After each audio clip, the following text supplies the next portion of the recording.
I wanted to comment on what Kim sort of was talking about, how in the women's game, and I just did a symposium with St. Mary's University talking about the difference between the men's and women's game and how women really want to get 2 feet on the ground to be able to use their power behind their shot, and often don't think about shooting from all angles, or perhaps just having one foot on the ice, or changing the angle. And so I love what Kim is doing with that, because I think that women have a ton of accuracy and don't often have the confidence to be able to use it. So the more you can practice it, I think that's awesome. Yeah, and I think, Sami, that that may be a deficit in terms of upper body strength that maybe we see in some females, not all. You know, the way that we're shooting now with the composite sticks is evolved. Finding the right stick for the right player, depending on their strength, is an important piece. And getting consultation on that if you're not familiar with that. I think too that they think that they need to shoot like the guys. And I play in an adult women's rec league, actually with Carrie McLean's team. So Carrie is Ron's wife, and she started hockey at the age of 50. And I only play forward now because when I play goalie, I get so frustrated because the pucks still go in. These women cannot shoot. They can barely raise the puck. And it's, if only the elite player could harness what these women do, which is flub the puck, which is miss the puck, which is ricochet it off different angles. They don't even know what they're doing. But my advice from a goaltending perspective is that is so valuable, to shoot the puck when the goalie's not ready. And women don't often think of that because they think they're lacking this strength. But that's isn't what makes a puck hard to stop as a goalie. If you took a slap shot from me, high crease, an NHL guy, I can stop him. I mean, he can't overpower me.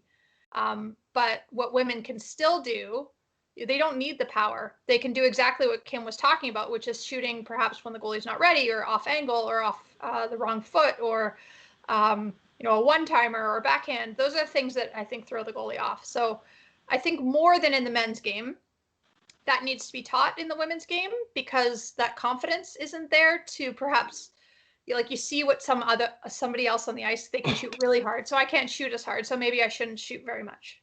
But that's not the reality. On the national team, my hardest players to stop were Dana Antel and Tammy Shuchuk. And I mean, I played with Wick and Willette, and I played with these girls that had hard shots. But they weren't hard to stop because I could read where they were shooting from. But Dana Antel, I mean, she was one of the weaker players on the team, but beat me every single time because she just had this deceptive shot and was willing to take it so often. So, yeah, I just wanted to add to Kim's point that I think more so in the women's game, not that can't be translated to the men's game as well, but.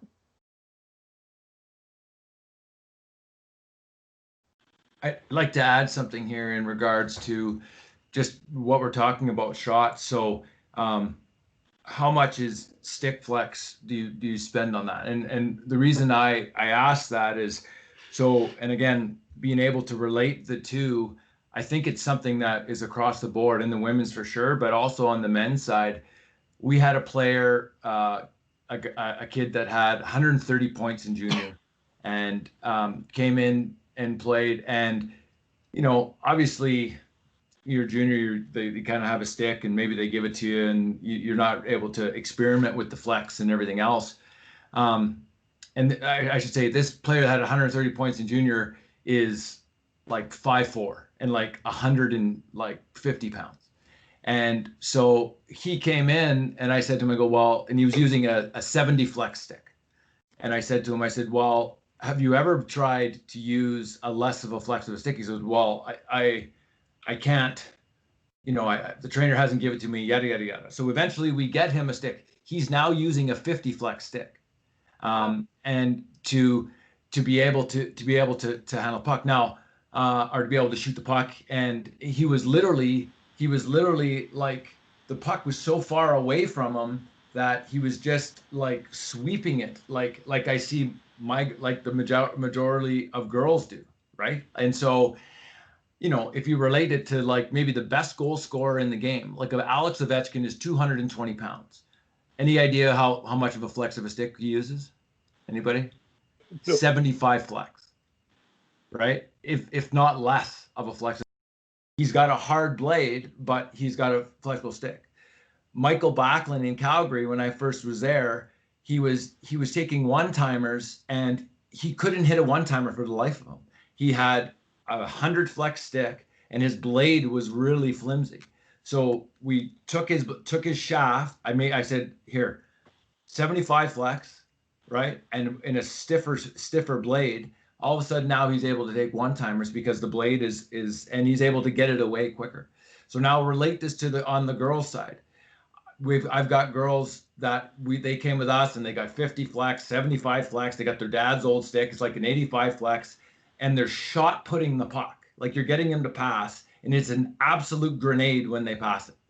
And so I've had the benefit of being having a connection with a Warrior, and I was like, hey, can we get some sticks? So they gave us. I said, hey, here's stick. I suggest that you use a 40 flex stick, and the looks are they're like, what?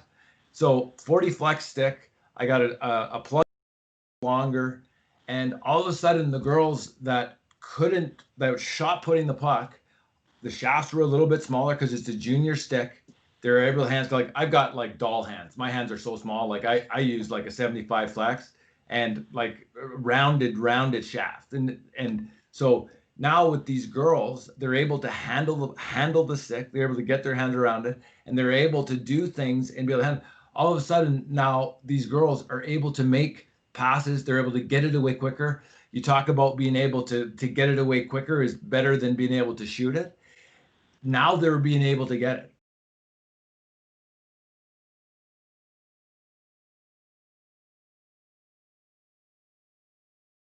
We've got one girl who is extremely skilled, like unbelievably skilled, can shoot like a guy. Like there was a video from an RPI girls coach that on USA Hockey had a really good progression as far as weight transfer and everything else. Like she's driven, like she's been doing it, and so, but she has this 50 flex stick with this massive blade on it. Practice when she's got all kinds of time and space, like she can put it anywhere. She can pull it in, snap it, wherever else have you. We get into a game in Detroit, she didn't score one goal because it was taking her like an ocean amount, like infinite amount of time to be able to get it away. The girl that was able to score, to your point, Sammy, was to be able to come in and just get it away quick. So I think there's more translatable. Yeah, sorry, my bad. So there's way more that translates across back and forth, but I think you've got to be able, whether you're a guy, whether you're a girl, you got to be able to handle the stick, and you got to be able to and again I apologize because I understand you guys have been in the game and have been teaching it a long time, but like when I start to like teach them to shoot, I teach them to pass, and it's about being able to that progression. So if I'm teaching them to shoot off their inside foot, like they're crossing over on that, and it's to be able, like the touch to be able to, but like, as I say, if they don't have the flex of the stick and the right like grip for a round, then it's going to be really, really hard for them to have that touch then eventually to be able to progress it. So.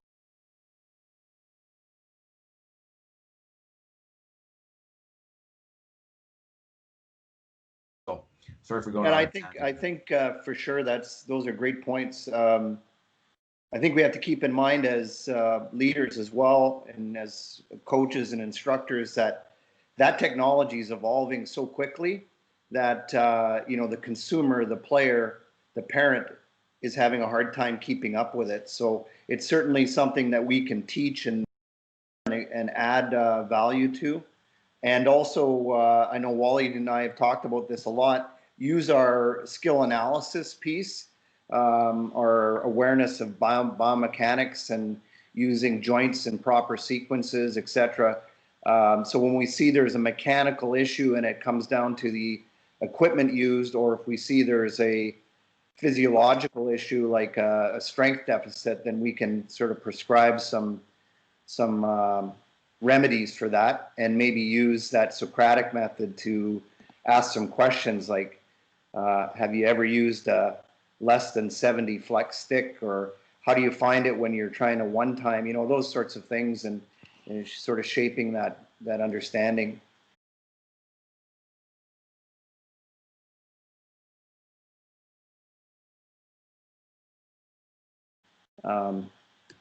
I think, though, on the conversation, what I was thinking about was at the highest levels of the men's game, we may be seeing actually the opposite, where men's players tend to want to shoot the puck all the time. Now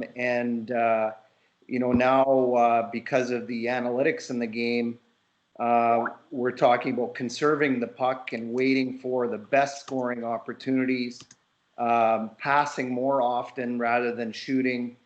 So it's almost the opposite thing at the highest level of the men's game than we're seeing at the female game, where they're not shooting enough. That's my biggest struggle, is first touch on the men's side. That they lack first touch. So when I'm working on a power play, they all try to, as soon as you get them to try to get them to one touch a puck, they're not able to one touch a puck because they're just going around obstacles the whole time and being able to do individually. And like, I'll say, okay, you've got to make 2 touches or 2 passes before we score. And it's like, they want to hang on to it, beat somebody, hang on to it. And their first touch is so poor that it's like having to relearn, or not relearn, to actually learn how to touch a puck. And that to me, on the men, and again, speaking for on the men's side, on kind of relating that on the girls' side, and again, like, obviously, like, I dove into this is just based on seeing on the deficits of my own girls and what they have and what they don't have. I had my 2006, like, she was like, we talked about this before, it was like toilet bowl hockey on the outside, never getting into the middle, never having the ability to get onto the inside.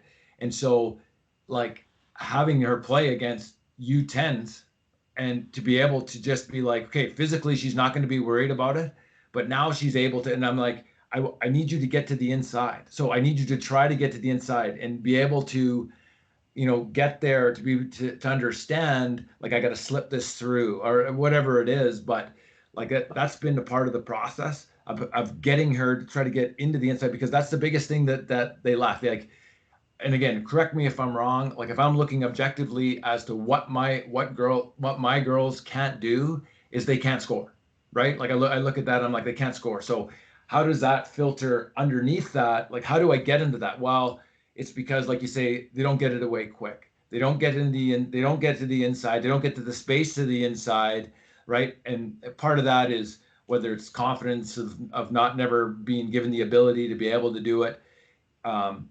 Next thing is these small little touch passes to be able to work together within them. That's the one thing that resonates with me when I watch the women's game. I watch, like, the U18s. I see Canadian girls that are big and strong, can skate and can do everything, but they don't play together. They get it. They're on the outside. They drive on the outside. They get it in as low to high, D to D, and they throw it through.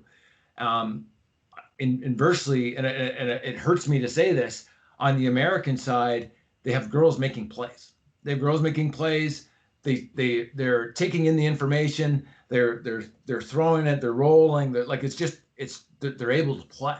And so, I guess that's where, I try to, with building, like, the practice and everything else, trying to be like, okay, this is the skill that we lack as girls. It's the shooting, but, like, what enables them to do that? Like, what filters down? And the one, again, I apologize for kind of taking the floor here, but the one thing that resonates with me is that, and it goes back to Malcolm said about in providing the environment, is the environment conducive to be able to let these girls battle and then be able to be like, you know what? I want to beat you so bad, but I'm not a bad person after we're done, where it's all said and done, right? Because, like, my daughter still, like, brings up something with a girl she, like, butted in front of her. Like, this was last year, And she's still like, I can't, like, she was upset at me because I butted in front of her in the line. Like, that was like, I was like, oh my God, that's 12 months ago, right? Like, that's so, but I get it. But that's, to be quite honest, the biggest thing is the environment, is getting the environment, allowing them, to give them somewhere to compete, that it's okay to compete. Like, you're okay to compete, right? So anyways, there's my spiel for today. I didn't cry though. That's good. Love the passion, Dom. Love the passion. Dom, I'm going to send you some drills to help you with the getting pucks out of traffic. Sammy would know this. I was only good at two things. Wally might know too. I was fearless of getting pucks in front of the net, and I can score from anywhere from the top or from the hash marks down. I can't shoot it from the top of the circle. My players make fun of me. But I had a great understanding of that. And I would say an easy fix is just do a drill, even if it's a passing drill, just a quick release where your players have to have their hands in front, be square to the passer, and from the top of the circle down, their stick is on the ice and they're not allowed to lift it. Okay, I know it sounds like it was passing, like it's a passing shooting drill, but I find even just telling my players every time you're from the top of the circle down, you have your hands away, you're open up, square to the puck. I know sometimes they're going to receive it on their backhand, like stuff happens, but doing drills like that where passes are coming from down low and they're just staying square, and the transitional skating that comes with that, pivoting forward to backwards so they always have their eyes on the puck. I found when I teach that with teams, even just doing it for 10 minutes, I get an email from the coach next game going, oh, we scored 2 more goals, which in girls hockey is like scoring 12 goals if you get 2. So that to me is a really easy fix. They like to kayak down the ice, right, when they're in the slot. So they have, just get your stick on the ice, be square to where the pass is coming from, with your stick blade, which might take you a month to have them figure out, but that's it. And then you're just tapping it in the net most of the time, because 95% of the goals in girls hockey, as Sammy knows, are from the house because no one is sniping it from outside the house. It's with traffic.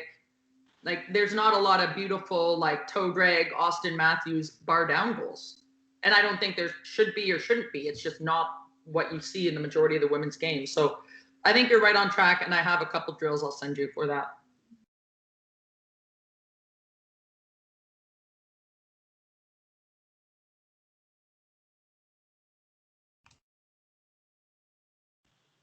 I talked to Kim at the practice. The first thing I noticed was her stick length.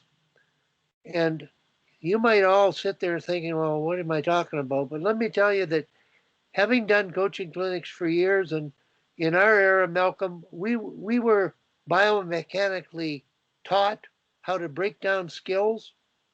And we know about the biomechanical principles, and we can teach skills using a whole part whole method. That no longer is part of coaching education. That's why expecting coaches to teach is really too much to expect unless we can get back to some fundamental certification. I mentioned to Kim yesterday, unless your association, and you're in the driver's seat now, gets the right start at the right age, which is the minute they begin hockey and dress up in the dressing room with all parents there, and are going to go out with a hockey stick, the proper length, and know why, because it affects the biomechanics of skating with more knee bend, therefore more stability and power in skating. And at that age, with parents in the room, hearing and understanding the importance of how to hold a stick with the top hand burring the knob and the V on top, it's a firm hand. This used to be taught. The bottom hand is a violin hand. If you don't teach it at Timbits and novice, the parents have to teach it. It's just overlooked. So right now, you're handicapped.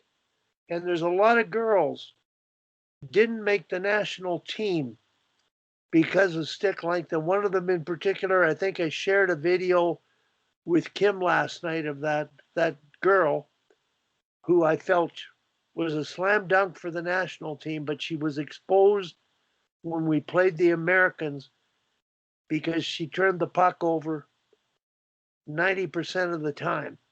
because of her stick length. She just make decisions quick enough under pressure, which the Americans offered. You don't notice it in your leagues because they're all at the same level. But when you try to get up to the next level, and I've told the story before, when I went to Chicago and was going to quit, I only stayed because I got 4 inches off my stick and I stayed and survived and felt I competed. So that's Wally, a right I have a start picture point. to show you. Yep. I don't know if you can see this. I just took the dad's house again. You guys probably can't see this. This is me at Dartmouth. Don't make fun of my swag. I don't have any. I was looking at this picture the other day and I was like, why does this look so weird? Because my stick's so damn short. It's like a tiny little person stick. But I was looking at the picture myself going, I look weird. Again, my swag is horrible. But my stick is tiny, tiny. So I agree with you. But I'll be honest, it's a little hard to get the junior kids to switch their sticks at the age that they're at, although I have had some success with it. But yeah, definitely. With the U11 teams, I work with 3 U11 teams, and I've done 2 practices with them. I told 6 of the kids in the first practice their sticks were too long, and all 6 of them cut them and started to hold the stick in the right place. It's already making a difference, right? So I agree with you that, you can see instant success when you switch it with the younger kids because they'll just buy in